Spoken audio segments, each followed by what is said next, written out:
Pode Café, o podcast do café. Oferecimento Syngenta e Sicoob Credileste. Olá pessoal, sejam bem-vindos a mais um podcast Meu Pode Café. Estamos iniciando a segunda temporada, esse é o segundo programa, né? Inscrevam-se no canal se não estão inscritos, né? Gostou, dê o seu like, faça os seus comentários e hoje nós vamos falar de um assunto que eu acho que é de interesse geral, né? Para todos nós aqui, cafeicultores, o pessoal da cadeia de café, né? O pessoal de casa para poder entender, né? Como é que funciona o negócio café, o mercado de café. E para isso a gente vai estar contando aqui com a presença do Geraldo Regis, né, extensionista técnico da Emater Minas Gerais, e do Rodrigo Sobreira, né, que vai iniciar esse bate-papo, Rodrigo, exatamente contando, né, quem você é. Tá? Ok. Boa noite, Mauro. Boa noite, Geraldo. Bom, quem eu sou, né? Então, sou cafeicultor em Caratinga, nascido em Caratinga, caratinguense mesmo. Meu pai já não, meu pai ele é do Ceará, meu pai chama aí de Mago Gonçalves Sobreira, né? Então, nós já temos uma tradição desde a época do IBC, né, de mexer com café em Caratinga. E eu tenho cuidado dos negócios nossos, da família, né? Juntamente com meu pai, já tem, desde, eu estava falando agora com vocês, né? 1994 já, quando comecei a administrar uma das fazendas lá em Bé de Minas, né? Então, quer dizer, desde 94 você já está na luta aí. Você se formou em agronomia. Formei em agronomia na Universidade Federal de Viçosa em 1994. Depois eu fiz Direito na Faculdade de Direito de Valadares, na FADBAR, formei em 98. E em seguida, já nesse período, né, quando a esse curso em Valadares, já estava trabalhando, né? Porque eu curso noturno, trabalhava de dia e estudava à noite, né? E foi, a minha formação ela foi no sentido teórico, né, em Viçosa. Mas quando a gente aprende e vem querendo, a gente vem para aprender no campo, né? E foi a minha aula mesmo, foi a gameleira lá, fazenda lá do Imbé. E vocês, né, o seu pai, né, que já estão há muitos anos aí na parte aí de cafeicultura, né? Vocês têm propriedades grandes com uma área plantada muito grande. Então, quer dizer, hoje, o que a gente gostaria de saber? Como é que vocês trabalham toda essa parte de mercado? Nós estamos começando uma colheita, né, na região. Obviamente, a gente já está começando a vender os nossos cafés, né, num ano em que o que a gente está colhendo está muito diferente de anos anteriores, né? Maturação, qualidade, aspecto, como é que o mercado está respondendo, e vamos tentar ver se a gente consegue ter um pouco assim de luz nesse bate-papo, de tendências, né? A gente está iniciando uma colheita, daqui a uns dias a gente já vai estar no meio dela, daqui a uns dias a gente já está no final, oferta aumentando. Como é que o Rodrigo, né, que trabalha aí com venda de grandes quantidades de café, vê isso aí, o que você tem para passar para a gente? Vamos conversar sobre isso. Olha, hoje são 11 de junho. Então, o que está acontecendo agora? Nós temos as áreas mais baixas aqui que já estão colhendo café. Eu, por exemplo, comecei em abril, não é? E quando eu comecei já tinha muita gente em volta de mim que tinha terminado a colheita, né? Nós tivemos no ano passado uma florada, né? Em agosto, né? E detalhe, tá vindo outra florada agora, né? Tá tendo. Tá tendo a florada agora. O que vai acontecer o ano que vem, né? Imagina, a gente já tá mais ou menos com a expectativa do que pode acontecer. E a forma que a gente tá vendo o desenvolver, né, essa safra, realmente é uma surpresa a cada dia. A gente imaginou que ia ser uma coisa, daí a pouquinho virou de novo, daqui a pouquinho virou de novo. Nós refizemos a previsão de safra 3 vezes, né? E agora estamos para fazer de novo, para entender. Agora, não necessariamente caindo, tá? Não, pois é isso que eu ia perguntar. Subiu, baixou. Isso que eu ia perguntar. Exato. Nessas revisões de safra, vocês estão aumentando a expectativa de produção, de produtividade, ou diminuindo? A primeira foi boa, na segunda nós já baixou, na terceira falou, não, mantém. Agora nós já estamos partindo para a próxima, porque tem a ver com rendimento. Os grãos pequenos. Mais quantidade de grão para fechar uma saca. Exatamente. Então, quando a pessoa chega e fala, e o que vai ser a produtividade esse ano? Eu falei, deixa eu terminar de escolher. Está muito complicado para poder chegar e fazer uma conta mesmo, falar assim, olha, vai dar tantos litros por saco de café. Esse ano está... Eu lembro, acho que era de 2013, que teve uma situação parecida com essa. Nós saímos de uma seca muito grande e nós colhemos café verde e seco. Foi até o fim da safra. Eu tenho quase certeza que foi 2013, porque tem umas coisas que marcam a gente. Depois de 14 foi um preço bom de café, né? Então aí teve um período também longo de seca, né? 14, 15, 16. Exatamente. Né? Então nós pegamos ali uma situação de colheita desse ano que é a primeira vez que eu passo. O café é interessantíssimo, né, Mauro? Cada ano a gente tem que aprender tudo de novo, né? É uma experiência nova, né? Todo ano é uma experiência nova, é muito interessante. E nessa questão aí de peneira, né, Geraldo, na matéria, eu acho que você tem, né, Geraldo, mais informação, né, eu acho que é uma coisa geral, né? Sim. Não é só a nossa produção aqui na nossa região. Eu acho que isso aí está multiplicando, né? Sul de Minas, o restante de Mata de Minas, Cerrado, né? Então, ou seja,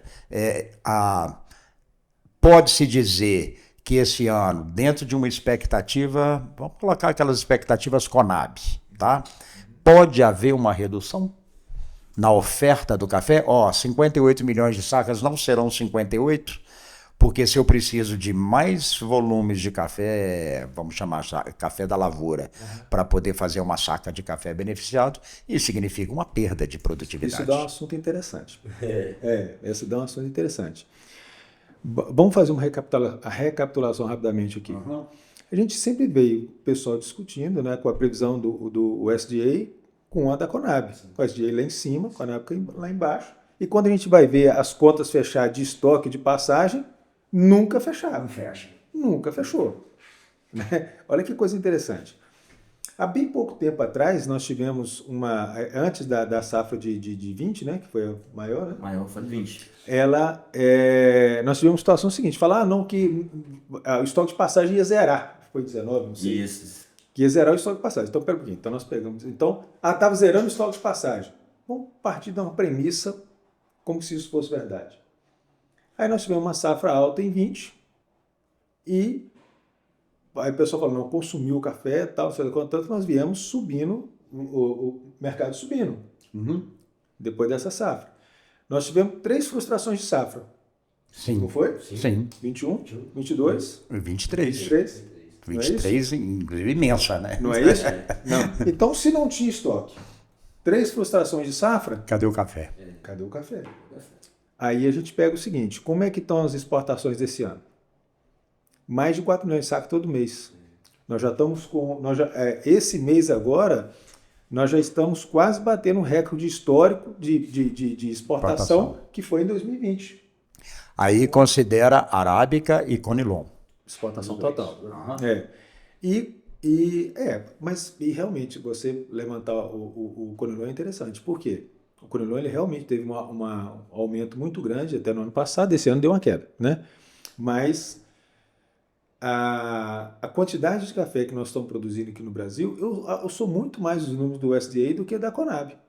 Inclusive, ninguém está temando mais, é 69,9 milhões de previsão e vamos que vamos. E tomara que seja. E tomara que produz. Por quê? Agora a China vai entrar consumindo e tal, não sei das quantas. Então, resumindo,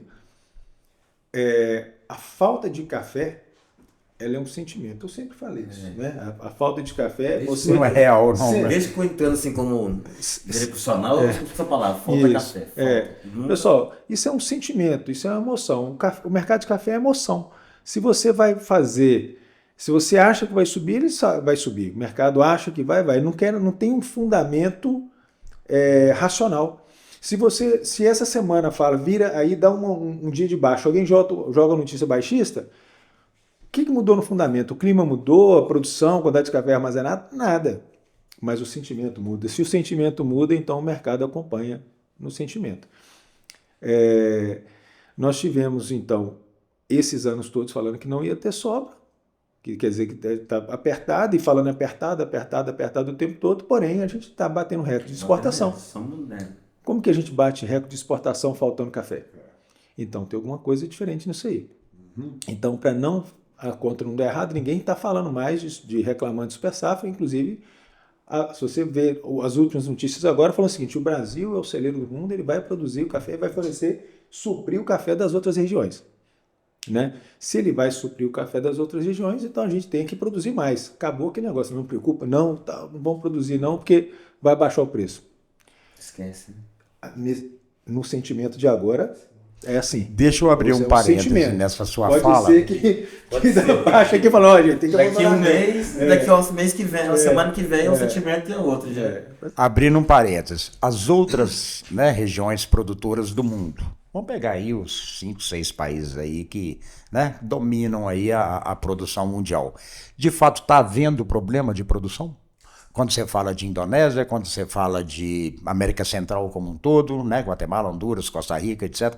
Colômbia, está havendo, né, Etiópia, está havendo problemas nessa produção. O Vietnã a gente tem acompanhado, tem visto que sim, é o café Conilon, né, uma seca apavorante. Apesar que o departamento falou 29 milhões de sacas, né? Para ir lá, né? Para ir lá, né? Com todos os problemas. E isso que dá medo, né? Mesmo esse problema, eu tô falando que vai produzir 29, né? 28, 29 milhões de sacas. A previsão é essa. Depois eles falaram 40% de quebra e tal. Eu não sei. O que aconteceu real, né, para ter essa subida nossa agora de preço? O primeiro fundamento dessa subida foi exatamente a falta de entrega dos contratos do Vietnã. Então, e tem um mecanismo na Bolsa que você faz uma arbitragem Nova York com Londres. Eu vendo uma, troco pela outra, e eles têm um diferencial que você consegue amarrar um no outro ali. Eu acho que está em $4.500 a tonelada de Conilon. A vida toda eu acompanhei Conilon de 2.000, 1.900, quando estava, né, 1.800, até 1.000, vou chutar valores não, mas bem próximo, indo para 1.000, já vi. E quando a gente vê um Conilon de 4.400, $5.000 a tonelada em Londres, é uma coisa que é um Conilon aqui que está acontecendo de R$1.200 no Espírito Santo, né? Então, quando você tem essa referência que o mercado do arábica ele está sendo suportado pelo Conilon no primeiro momento, né? Aí cria aquele todo sentimento autista. Aí é o Rodrigo falando, né? Cria todo um sentimento autista dentro do que eu já percebi até hoje no mercado, e o pessoal vai, os fundos vão buscando, e aquilo vai, e uma coisa, você vê a quantidade de... Eu acho que nós já deve estar em Nova York, já deve estar com 50 mil lotes, né? Contrato comprado por fundos e não atuantes, não agentes do mercado de café. Quer dizer, trabalhando na especulação mesmo, virando mesmo fundo de investimento, né? Matéria de investimento. Mais de 40 mil contratos, vai dar o quê? Talvez aí uns 18 milhões de sacas de café, né? Então, quando você vai vendo esses números, você vai entendendo que o mercado ele não é necessariamente por conta de uma falta efetiva do produto, mas da sensação da falta, da possibilidade, talvez, quem sabe, dessa falta.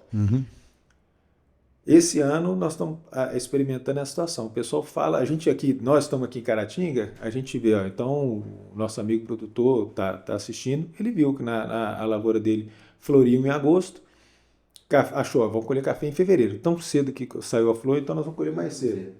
Aí aquilo atrasou, daí a pouquinho aquele café estava seco, daí a pouquinho já não tinha, ele estava no chão. Daí a pouquinho você já está, o segundo café que está chegando, você já está colhendo ele ali, e ele continua verde, você colhendo ele e secando verde para seco. Verde para seco. Né? Sim. Aí a pergunta que nós vamos fazer é o seguinte, não é mais a quantidade do café, mas qual qualidade de café que nós vamos vender? Nós vamos estar tendo. Qual que vai ser a diferença de preço de um café Rio para um café cereja, por exemplo? Né? Que hoje não tem um ágio tão distante. Exato. Nós tivemos situações de café a 400 e o Rio de 300, quer dizer que dava 30% praticamente de diferença, né? 25%, né? Hoje dá 10, 12. Um ágio né? pequeno. É pouco, né? Então... Principalmente se a gente considerar a expectativa, não, eu acho que vai até além. É quase uma certeza que a gente não vai estar produzindo cafés de qualidade, né? Então, esse ágio, ele está muito pequenininho em cima dessa realidade. Vai ter cafés bons? Vai, mas vai ser muito pouco significativo dentro dessa produção de verde, de seco, de boia que a gente já está vivendo. Olha que interessante isso. Você colocou um ponto perfeito. Como que nós vamos imaginar preço de café em agosto? Porque normalmente eu estou falando 11 de junho, né? Agosto, quando for ver o podcast de novo e ver lá, só vai baixar o preço na primeira quinzena de agosto. Se não tiver uma geada, alguma coisa, se não tiver nada, né? Ceteris paribus, né? Se tiver tudo normal, caminhado bem, né? Então nós temos ali a tendência, né, no pico da safra, no estrangulamento da logística, supostamente em agosto ter uma baixa. Beleza. Qual que vai ser o café que vai baixar mais o preço? Se tiver realmente uma falta de café fino, de despolpado, né, de cafés duros, tal, porque café seco na nossa região, principalmente, ele pode dar um problema de fermentação, de perda de bebida, né? Tendência, né? Uma tendência. Agora, nós não podemos reclamar nada esse ano. Em relação à bebida, está muito bom. Eu estava falando, você tem um aspecto bom no seu café lá, o meu já não está tão bom, mas a questão da bebida tá boa, tá ótimo. Então, mas nós também não temos aquele café fino que a pessoa, que é o que é efetivamente exportado, como 17, 18, com 16 acima, né? A gente comentando agora há pouco sobre a peneira do café desse ano, né? Normalmente faz 60% de peneira, 70% de peneira, quando é a região mais baixa, 50%, né? 45%. O primeiro café desse ano nosso deu 5% de peneira. Né? Agora nós já estamos com 20%. É assustador, né? 20%, os bons 30%, né? O cerejão top, 30% de peneira, né? Que é um negócio que quase que é um, né? Mas é igual nós vamos analisar isso aí. Na medida que for entrando esse café todo dentro do mercado, o que vai sobrar? Vai ser o rio, né? Ou a falta vai ser tanta que todo mundo vai ficar igual e pronto, porque tem um ditado antigo, né? Quando tem muito café, café vale nada. Agora, quando tem pouco, todo café vale alguma coisa, até a sua escolha, né? Então, essa conta que nós vamos observar. É um bom mês de olhar isso em agosto. A gente vê quando estiver finalizando realmente as colheitas no Brasil e a gente entender, né, o que o mercado direcionou para a gente. Nós vamos ter um mês agora de junho que deve passar de 4 milhões de sacos de exportação de novo. Então nós vamos ultrapassar o recorde nosso em pelo menos 2 milhões a mais, né, da exportação anual. E vamos que vamos. Não tem porquê diminuir. Então, ou seja, a tendência, para nós, né, que estamos produzindo café e estamos já começando a vender os nossos cafés, a tendência, por enquanto, o mercado está estável. Não tem nada. Pequenas variações, mas dentro de uma estabilidade. Vamos pegar o fundamento físico, que, igual eu falei, para mim ele não é o principal, né? O fundamento físico ele é o mesmo, que estava a previsão de safra, ela está sendo confirmada por todo mundo, falando a mesma coisa, uma boa produção. Por mais que a nossa sensação da gente ver na lavoura não parece que seja, café miúdo, muita carta, né? E assim vai, então pode ser que... Xoxo, né? Muito xoxo, né? Muito xoxo. Muito moca. Então, ele vai chegar num determinado momento que você vai ver a realidade disso, né? Então, vamos ver isso aí. Mas nós vamos ter agora 2 viradas de bolsa, onde o pessoal que está comprado vai ter que realizar a posição, porque ele tem que mudar de mês. Certo. O experimentar a virada de mês é muito interessante. Então, a gente vai sabendo mais ou menos um dia e você fica ali na expectativa. Pode ser muito bom ou muito ruim. Então, nós vamos acompanhando para ver e aproveitar as oportunidades de mercado nisso aí. Café de R$ 1.350, R$ 1.500 não quebra ninguém. Né? Então, se vendendo café nesse preço não está ruim, não. Não, até porque quanto que é claro, cada um tem o seu custo de produção, né? Então, quer dizer, eu acho que se o produtor pega seu custo de produção e se ele não tem azar dele, né? Concorda? Né? Ele tem que saber quanto que a saca de café dele está valendo, né, para ele não achar que ele está fazendo bom ou mau negócio. Então, quer dizer, com quantos por cento eu estou trabalhando com lucro nesse momento? Está na hora de vender, né? Não é esperar que daqui a um dia ele vai chegar a 2.000, não, né? É fazer as contas ali, ó, o que eu tenho, né, nesse momento, né? Porque é muito comum, né? A gente começa a ter essas altas, a gente viu isso recentemente. Café chegou a 1.300, vou esperar 1.500. Não chegou e voltou para 900. Você, por exemplo. Eu fiquei esperando passar. Não, você vai chegar em 2.000. Aí eu vendi de R$758. Isso. E dá vontade de bater a cabeça na parede. Né? Mas então, esse tipo de coisa, mas a sensação, eu vou falando, é uma questão de sensação, né? A gente tem que desligar um pouquinho disso aí, e o fracionar a venda é importante nisso. E você falou muito bem, se a pessoa não sabe custo, ela não vai saber fazer bom negócio. Se você não sabe para onde você vai, qualquer lugar que você vai, tá bom. Você não Exato. sabe, né? Eu brinco que é muito comum essa época, né? Às vezes você no banco, aquela coisa toda. Tá? Aí o cara atrás de você conversando com um amigo dele, aí ele vira e fala assim: você vendeu seu café? Vendi. E o preço? Preço bom. Aí dá uma vontade de você virar e falar assim: mas bom quanto? Você ganhou quanto na sua saca? Né? As pessoas não têm, né? A maioria não tem essa resposta. Acho que está mudando um pouco esse perfil, né?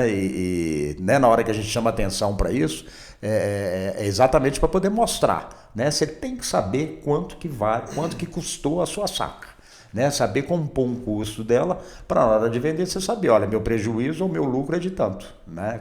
E planejar, né? E planejar. Rodrigo, acho que uma média, tentar fazer uma média de preço, né? Eu costumo sempre perguntar para o qual que é a média dele dos últimos 3 anos, né? E qual você tem uma meta de média no ano seguinte, porque, né, nessa onda que o mercado está subindo, né? Vai subir quanto? E ele participar também da... E vai subir até quando, né? A gente nunca tem essa resposta. Exato. A conta primeira é o que o Mauro falou. Ele tem que saber o que é o custo dele. Porque ele sabe o seguinte, se o custo dele é X, então X mais 1 é lucro. Né? Lucro pouco não quebra ninguém. Né? Prejuízo quebra. Então, aquela expectativa, eu quero especular porque eu acho que vai melhorar tal, especula com o que acha que vai sobrar. A gente não deve especular com o que vai fazer a manutenção da lavoura. Você especula com o que sobra. A gente chama redear, né? Você compra os produtos que você tem que comprar, vende o café que você tem que vender para você fazer a manutenção. Eu quero jogar uma roleta russa? Beleza, então coloca um tanto de café para aquilo. Mas não é uma coisa de você fazer com volume. A gente precisa realmente trabalhar com um pé no chão, né? Você falou agora há pouco, né? Fazer a venda fracionada. Vamos abrir isso um pouquinho mais. Eu acho que isso é interessante. É uma coisa que eu acho que todos nós temos dificuldade, ainda que a gente possa entender que é o mais interessante, a gente tem dificuldade. Por conta disso, aquela esperança que o café vai ficar maior. Então, ou eu vendo tudo por um preço bom, ou eu não vendo. Né? Vamos falar aí dessa venda fracionada, como é que isso é interessante para o negócio? Pois é. Primeiro, você tem que sair, né, teve na época que a gente começou a mexer com os armazéns, acho que eu chamei até para a gente poder fazer umas palestras, né, Geraldo, na época, que uma delas era o seguinte, uma das falas sempre que eu falava, olha, se você vai vender queijo, você tem que conhecer o seu produto. Você tem que saber o que é o seu concorrente, o que é, qual a qualidade que você faz. O produtor era chegar primeiro e falar assim, perguntar para quem está comprando qual que era, o que o café dele valia, o que era o café. Isso é uma coisa que realmente está mudando aos poucos, né? A característica está mudando na região, não sei. Então, o produtor ele já está conhecendo mais a qualidade, ele já começa a conhecer os custos, o trabalho da Emater é muito bom, né, Geraldo? Dessa parte está sendo feito, muitos consultores, está sendo muito valorizado. Você sabia, falando isso, que que o pessoal está buscando técnico aqui na nossa região, né, nas matas de Minas, para poder levar para o sul de Minas já? Provadores de cafés? E técnicos mesmo. A qualidade técnica do nosso pessoal aqui nas matas de Minas já está superior à média que está nacional, né? O Geraldo, você nem pensa, viu? Você nem pensa, viu? Nem seus pares. Inclusive em regiões tradicionais, como o sul de Minas, entendeu? Por quê? Acho que devido aos desafios nossos aqui, nós tivemos que evoluir muito, né? A dificuldade a mais nossa aqui, nós tivemos que realmente aprender a ser expert em café. Então, isso foi trazendo o produtor para poder aprender, para conhecer o produto, começar a entender os custos, né, dele. E na parte de comercialização, é um aprendizado eterno. Ninguém vai... Você fala assim, eu vou vender o meu café no melhor preço. Qual que é o melhor preço para você? No dia que ele chegar naquele preço, você fala, não é outro. Você traça outra meta. Teve alguém que já falou assim, chega na meta e dobra a meta. Você não quer mais, né? É natural do ser humano, né? Deixa a meta em aberto. Você ganha, dobra ela. O negócio não é uma coisa muito inteligente. Você tem que realmente traçar uma meta e falar, o que eu vou fazer? Qual que vai ser o meu custeio da lavoura? Qual que é a minha margem boa para poder fazer? Eu posso especular? Claro que eu posso. Eu só não posso brincar com a saúde financeira da propriedade. Agora, o fracionar ele vai ser... Primeiro você então tem que sair dessa sensação de querer acertar o melhor preço e você ficar mudando as suas referências, né? E fazer uma escala, talvez umas 10 vendas pelo menos. A boa maneira, umas 10 vendas.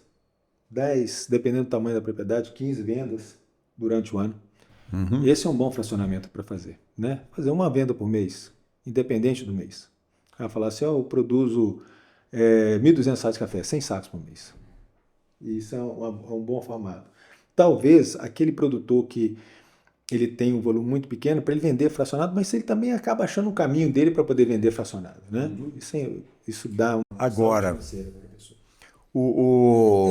hoje, né, em cima exatamente desse histórico, né, de produção, de produtividade baixa, esses enfrentamentos, né, as frustrações de safra, muito produtor tem os seus compromissos financeiros com as instituições financeiras, com os bancos. Então aquilo tudo vence, né, na hora que você contrata um custeio, na hora que você contrata um investimento, qualquer outra modalidade, aquilo tudo vence pós-colheita, ou durante a colheita já começa a vencer. Então isso também impede muito, né, dessa estratégia de fracionamento. Pois é, e é quase uma pegadinha pra gente, né? Que dia que vem esse custeio, Geraldo? Você sabe? No dia é setembro... 30 de setembro, 30 de outubro. Né? Então, você está pegando ou aquela previsão, aquela baixa que dá quando a pessoa fala, a florada foi grande o mercado. Vai né? lá embaixo. Isso, na hora que está vencendo o custeio. Então, tem alguns pontos desses que é importante. Você não pode vender por precisão. Você tem que vender por opinião. Você tem que saber, pera um pouquinho, aqui tá bom para mim, vou fazer, você já põe o dinheiro e deixa ele separado. Deixa fazer. Que você vai estar talvez ganhando até mais do que a oscilação de mercado. Exato, né? Exato. Então você pega...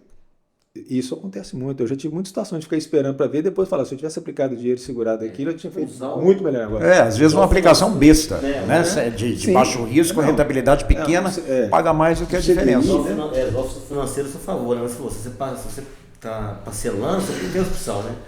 Se eu tenho um compromisso em setembro, né? Em setembro ou mesmo em outubro, se você tem café para vender, o preço, né? Como nós estamos esse ano, então, o preço, porque está um preço, vamos falar assim, em vista que está tendo um razoável, venda, eu estou falando, venda e faça, né, o uso financeiro a seu favor, vai render um pouco lá.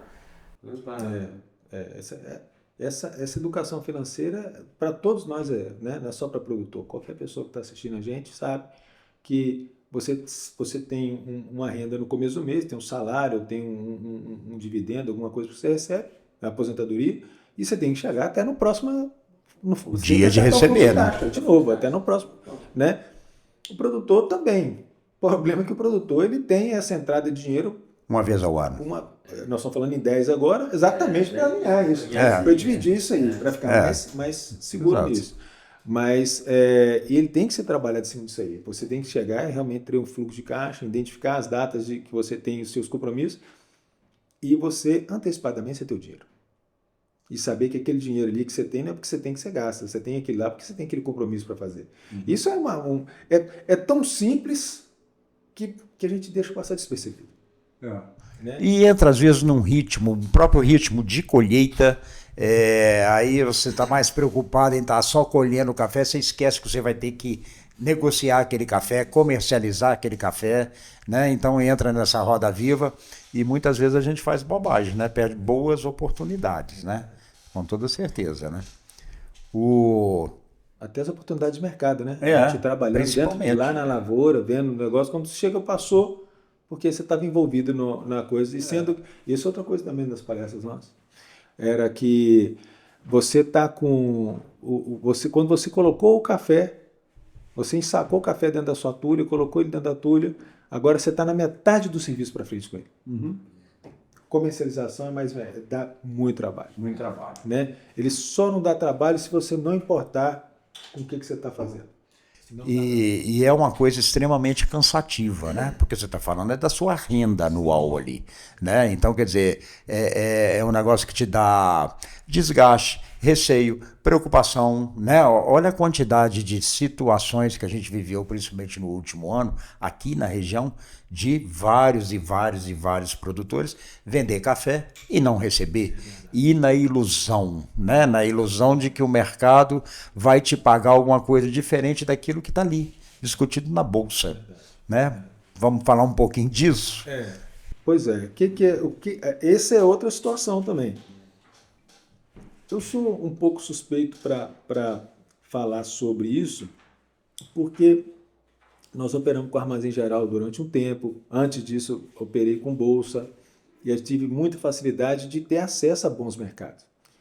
Então, esses compradores que eu trabalhei, né, com eles, sempre 99% pessoas extremamente sólidas no mercado, né? Uhum. Muito sólidas mesmo, muito tradicionais e tudo. Mesmo assim, nós tivemos um problema ainda há uns anos atrás com uma empresa chama Terra Forte, Sim. né?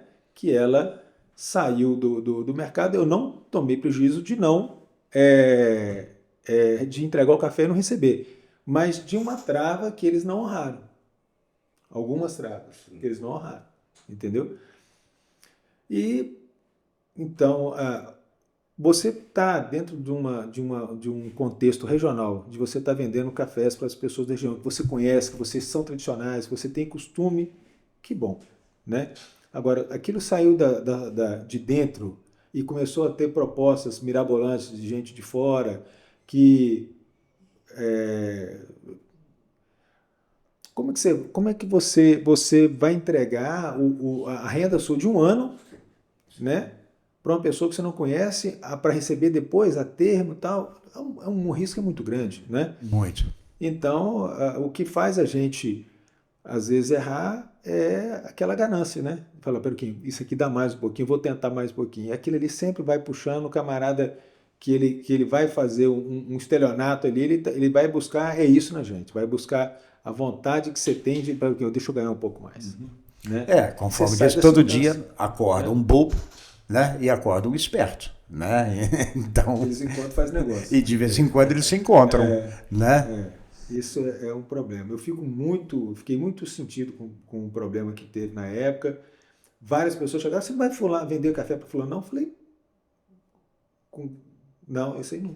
Com que lastro, né? Com que garantia? Eu falei, esse dinheiro eu não preciso dele não, porque o risco é muito grande, né? Mas isso aí serviu de experiência, mas a gente tem que ter esse cuidado o tempo todo, porque enquanto nós estamos conversando aqui, pode ter alguém preparando mais uma dessas aí. Sim, isso não vai parar no mercado. Não para. A gente precisa ser seguro onde vai vender e fracionar. Você fazer uma venda grande, toda venda é um risco. Sim, no momento que o café saiu da sua propriedade, tem um risco. Toda venda é um risco. Eu tenho uma forma de fazer o seguinte, paga e retira. Já tem muito tempo. Tem algumas empresas que a gente tem uma parceria mais forte. Às vezes o camarada fala, não, mandei e-mail, está conferido o peso, não sei o quê, o dinheiro vai cair depois de amanhã, ou vai cair amanhã, vai cair hoje à noite. Falei, pode liberar o caminhão, que esse aí tá. Mas não é uma coisa corriqueira. Normalmente não acontece, né? Você só vai estar recebendo depois da conferência e tudo mais. Eu falo, o café é um dos poucos produtos que eu conheço que você vende e só recebe depois, né? Batata você compra no mercado, você tem que pagar na hora, né? O papel higiênico você tem que pagar na hora, a sua roupa você ainda consegue um crediáriozinho. Agora, em termos de alimento, em termos de produto, Acho que Café café e leite, né? Que leite também, né? A dor do leite também. Então o risco para o produtor é sempre grande, né? É sempre grande. Isso aí a gente tem que levar em consideração sempre, porque o nosso mercado é um mercado que a gente tem certeza na hora de produzir e na hora de vender. Então a gente tem que procurar ao máximo reduzir essas incertezas, né? A gente na produção a gente trabalha com as melhores tecnologias e na hora de vender com os melhores parceiros. Pronto. Isso é fundamental, né? A gente incorporar isso no negócio, né? E incorporar essa importância, né? Do momento da venda do café. Né? Às vezes a gente quer ficar livre da colheita e esquece que tem o comércio depois, né? Exato. Há uns anos atrás, né? A gente está falando de modalidade de vendas, etc. e tal, coisa e tal. Muitos de nós, inclusive eu, fiquei meio traumatizado com as travas. Por conta daquela virada de preço, não sei o que, coisa e tal. Hoje, o que você me fala de trava? Como é que tá? Tá uma coisa equilibrada? Ainda existe... Claro, sempre existe um risco, é um mercado futuro, né? Então também ninguém tem bola de cristal. Mas de uma maneira geral, continua sendo... Hoje, nos preços que o café está sendo pagos, continua sendo um bom negócio, uma possibilidade de parte da sua produção você tentar fazer ele, garanti-la, né, através de uma venda futura? Sim. Olha, então isso vale a pena tomar nota disso. A trava é das melhores ferramentas que o produtor pode ter. Excelente ferramenta. Por quê? Você pode fazer o seu compromisso de compra do seu insumo e travar o café para protegendo aquela compra que você fez. Mesmo você sem ter o produto. Isso é fabuloso.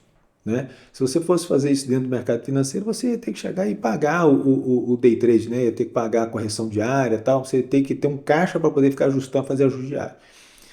E você faz isso com o exportador, ele fica seguro em relação, ele vende o seu café para frente, fica seguro naquilo, ele tem uma margem boa, porque quando ele faz esse negócio, ele faz com a margem segura dele, com o mercado a tempo, com tempo para negociar.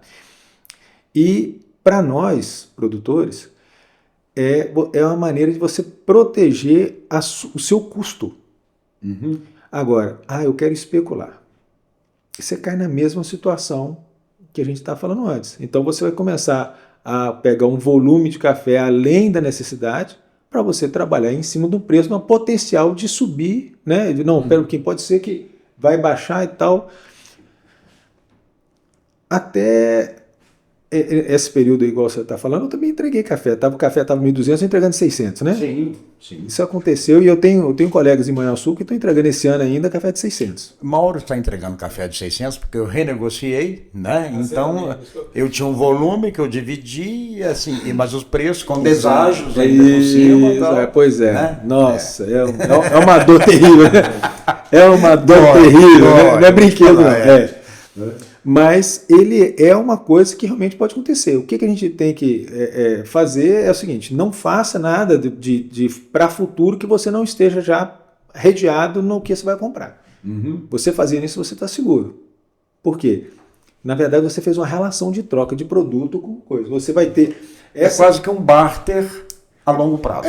Exato. Um café para daqui 2 anos, 3 anos, é um barter de longo prazo. Eu fiz isso esse ano. Eu peguei uma empresa que ela tem costume de fazer barter, mas eu não fiz com ela. Eu fiz com um parceiro nosso um contrato, e aquele contrato eu amarrei na minha venda. Eu fiz os dois negócios. Peraí, dá para fazer? Dá. Então comprei aqui, vendi aqui, e eu sei o que eu vou fazer. Eu vou honrar o compromisso com um e com o outro, vai dar tudo certo. Se eu pegasse, não, pera um pouquinho, eu acho que... vamos botar um alvo? Vamos botar um alvo. Qual que é o preço do café no ano que vem, Geraldo? Vamos botar um alvo aí. Vamos botar um alvo. Vamos botar como que é? A bola de cristal. Se soubesse, tava no...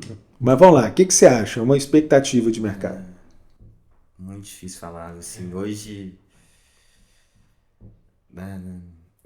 Para 25. Não dá para falar, talvez... O que a gente está olhando em termos de mercado futuro, se eu for fazer uma trava, tem muito pouca diferença do que está sendo pago hoje. Isso. Pelo menos até a última vez que eu vi. A diferença de preço é praticamente inexistente. Quando fugir para fazer em reais. Né? Em reais, né, exato. eu falo assim, quando fugir da pergunta, né? Vou olhar para alguns casos. Já apertei demais, né, Geraldo? Não, para alguns clientes que tem assim, aí eu vou mudar, vou olhar compromissos, né? Seguir o negócio, café, eu acho que assim, né? Olhar para dentro do negócio de produtor, né? Das condições, só se insumos, né? Principalmente adubo, né? Que é o segundo produto aí subir muito, né? Mas eu, assim, produtor hoje, né? Que não tem realidade, né? Poucos produtores que tem uma média, vou falar assim, seria um preço que eu venderia, né? Para 1.250. Seria um custo que eu consigo pagar meu custo. 2025. 25. Pensando hoje, né? Pensando no. Entregar em setembro, 25, 1.250. Um duro com 20. Grava aí, 1.250. É um bom preço. Que é mais ou menos hoje o que está sendo ofertado, né? No mercado de trava. Eu acredito num preço muito parecido com isso para o ano que vem. Eu acredito num preço muito parecido com isso. Mas o mercado ele fez o seguinte, nós estamos com uma curva dentro, na Nova York ela está com 24 num nível, 25 no outro e 26 no outro.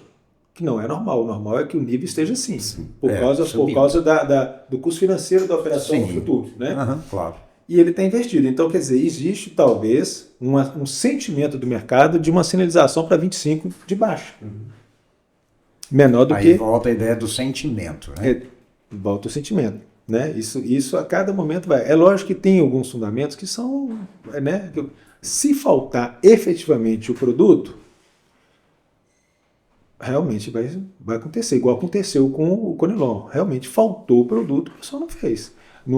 Esse ano anterior aí, quando deu a seca forte lá no Espírito Santo, realmente não tinha o café. Foi uma falta real. Mas eu vi muito poucas faltas reais na minha vida. Entendeu? A maioria das vezes que eu vi foi especulação e sentimento de mercado. Até porque a questão de estoque de café no mundo também é outra incógnita, né? Cada um fala uma, fala uma coisa.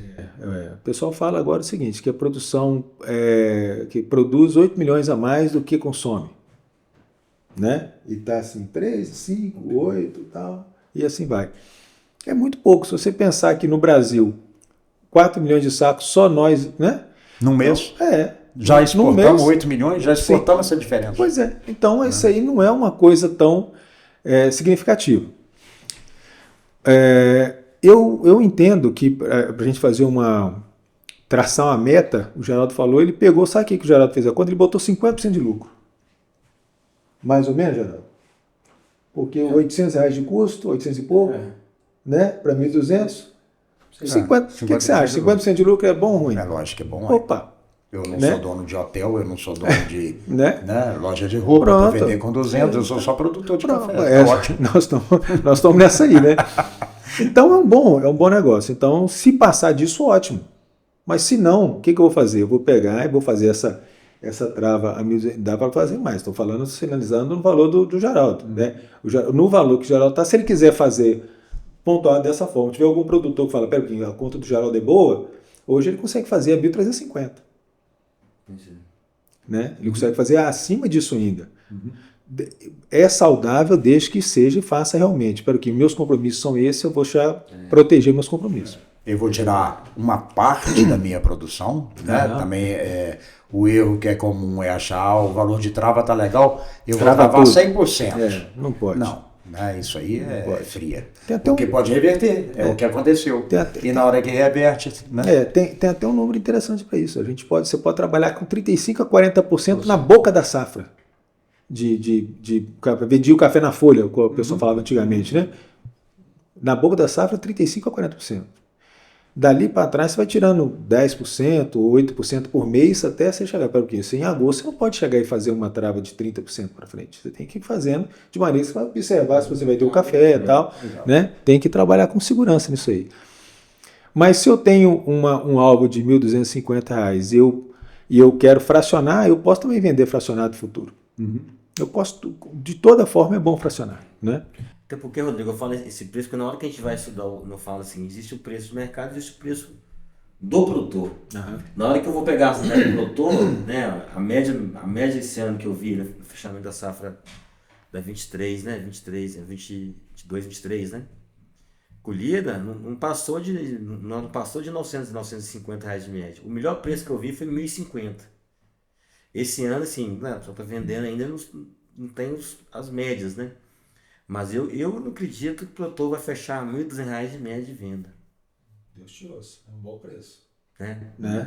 É uma boa. Então, assim, pensando futuramente, pensar em médias, né? Médias de produtor, né? Esse formato de fazer o fracionamento e você ter o alvo, né? Igual o Mauro falou muito bem no começo ali, se você não souber para onde você vai, não adianta, você tem que saber o qual, né? Isso é importante. Porque se juntar, né? Se juntar o que produz, né? Se ele juntar o que ele porque o produtor tem que saber o que ele produz, né? Qual que é as matéria-prima dele, né?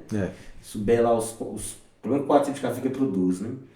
Juntamente, né, com o preço, o custo dele. E essa meta, né, de média, ele fica assim, fica dentro, ele tem um norte, né? Tem.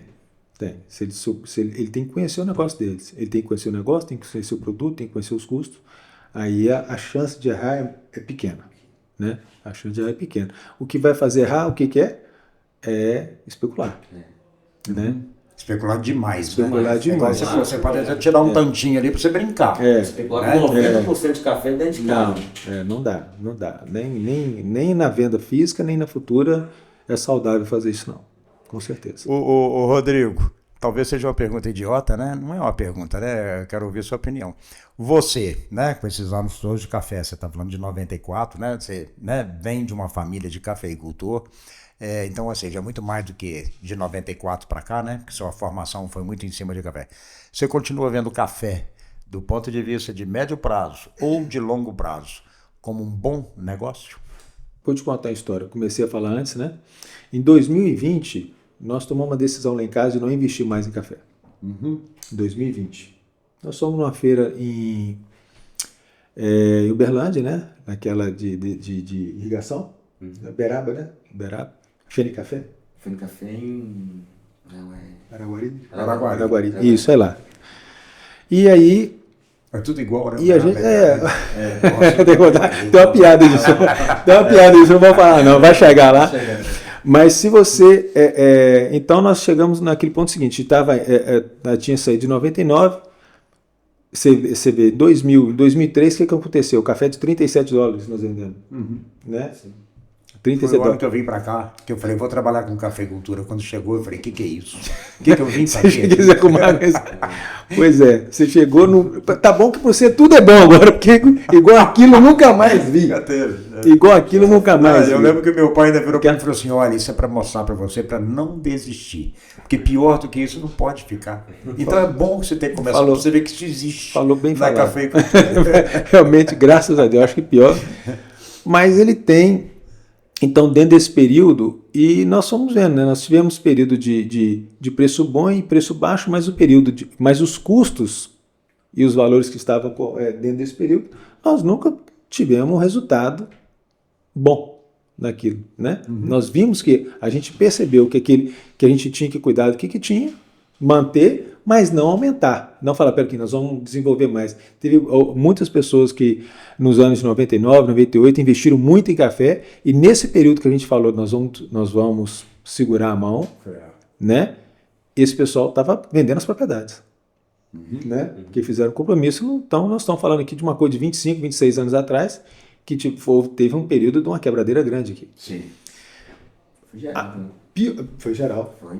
Aí piorou mais ainda, porque 2003 jogou aquilo morro abaixo ainda, foi agora. E de lá para cá nós tivemos situações, então você tinha alguns anos baixo, então você tinha que pegar o dinheiro no banco, nos anos melhorzinhos você estava comendo, né? Então você foi... ciclo normal de cafeicultura. Né? Exatamente. Então nós, agora, há 3 anos atrás, nós viramos a mão.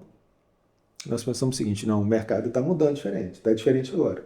E agora dá para trabalhar, dá para investir, porque tem como o café pagar o café, né? Porque o investimento para café é muito alto. Se você vende uma outra atividade com dinheiro e aplica no café é uma coisa, agora você tirar do café para você poder fazer um aumento, coisas, tem que ter anos iguais que nós estamos tendo agora, né? Senão para respirar, para aliviar. Respirar, opa, eu comprei uns tratores uns anos atrás, já tem que comprar de novo, acaba, tudo, né? Deprecia, nem precisa. Então, eu acredito muito na cafeicultura nos próximos anos. A gente pode até acontecer de ter algum período de depressão, um preço tal devido à especulação, uma sazonalidade normal, mas não igual aconteceu no passado. Porque o mundo todo está produzindo um pouco menos de café e o Brasil que está fazendo esse suprimento. Nós estamos conseguindo fazer uma coisa que realmente o brasileiro é fora de série mesmo. Isso aí e o agro do Brasil é incrível, né? O que a gente consegue suportar de mando e desmando governamental e políticas equivocadas e tudo, mas a gente consegue sair na frente inovando, né? É o que a gente tem visto. A nossa região é uma região que, se você falar assim, eu não vou mexer com café. Qual a opção? Pois é, fala para mim. Eu tenho alguns colegas nossos que mexem com algumas outras coisas aqui, frutas, tal, outros tipos de coisas. Sim, mas quando você vai ver, por exemplo, no ano passado não foi bom. Né? O pessoal do abacate tem reclamado, né? Que a caixa do abacate mergulhou o preço. Saiu de R$ 4,00 para 60 centavos, né? Então, eu não ia citar culturas não, mas é exato. Então tem algumas a gente não tem muita outra opção ainda para a nossa região. A tecnologia mudou. E tem mudado, eu acho que até num ritmo bem rápido, né? E está faltando mão de obra, né? Como diz a necessidade faz o sapo pular. Nós estamos trabalhando, mecanizando, criando alternativas tecnológicas para diminuir o uso de mão de obra. Porque não que a gente não queira ter mão de obra. Se tivesse, seria ótimo. Porque ela não está aí pra gente. Gente. Não tem a mão de obra. Não tem. Então a gente precisa criar outras formas. E toda vez que você vai mecanizando, você vai animando com a escala. Você tem a sua colheitadeira lá, você tem uma área, ela vai ficar parada 100 horas. Opa, vamos plantar mais esse pedaço aqui que eu vou usar ela mais um pouco. Né? E na verdade, com a automatização, né, mecanização e automatização, seu custo reduz, seu custo de produção reduz. Né? Essa é a verdade. Com isso aí, você vai animando mais. Opa, aqui também dá para eu mexer, aqui também dá para eu... Né? Mais segurança nas atividades, você tem a vida mais prazerosa, né, Mauro? Sim, com toda certeza. Fica mais fácil. Se você tem prazer na sua atividade, porque nesse período que nós paramos, era desanimador. Era desanimador. Né? Foi uma época de muita, graças a Deus não para nós, mas muitas ações trabalhistas, a gente só ouvindo notícia ruim de problema com... nossa, era muito complicado. Então, poxa, mexer com gente está difícil. Com certeza. Então nós tivemos essa visão durante 20 anos. E essa mudança tecnológica, essa forma diferente de pensar e mais o mercado, né, que a gente está entendendo como promissor, a gente falando de tendências, né? Alguns países que não consumiam café estão aumentando significativamente. A própria China, que você falou aí no início, né? Esses dias agora até saiu um acordo grande de venda, né? De não sei quanto aí, toneladas. 500 milhões de dólares de café. Que totaliza 500 milhões de dólares aí. A venda do café, o mercado, dá 4 bi o mercado de café. Café, aqui. 500 milhões. Para Minas. Né? 500 milhões é muito significativo. Muito significativo. Imenso. Então, é um grande negócio. E eu vi um número esses dias, só no primeiro quadrimestre desse ano, foi não sei quantas vezes maior do que o consumo todo do ano passado de café na China. Né? A China já foi um mês já colocou o sexto, né? É o sexto. Isso. E olha que nós nem chegamos no inverno do hemisfério norte, né, da China. Pois é. E tá uma coisa assim incrível. Lá tudo na China é exponencial. Se houver e eu acredito que vai haver, essa demanda, cada vez mais nós vamos ter um aperto de oferta. O aperto de oferta nós vamos ter efetivamente... Uma garantia de menos oscilação. Oscilações, né? Todo sentimento fica mais positivo. Poxa, eu tenho um monte de gente para tomar meu café. Não vai sobrar aqui. Acabou. Bom. Isso aí dá muita tranquilidade para a gente poder investir, né? Tá bom. Animou mais também? Animei. Hoje de manhã eu já estava desanimando, mas agora eu animei. Mas o fundamento é esse. Muito obrigado, viu, pela sua presença, Geraldo, né?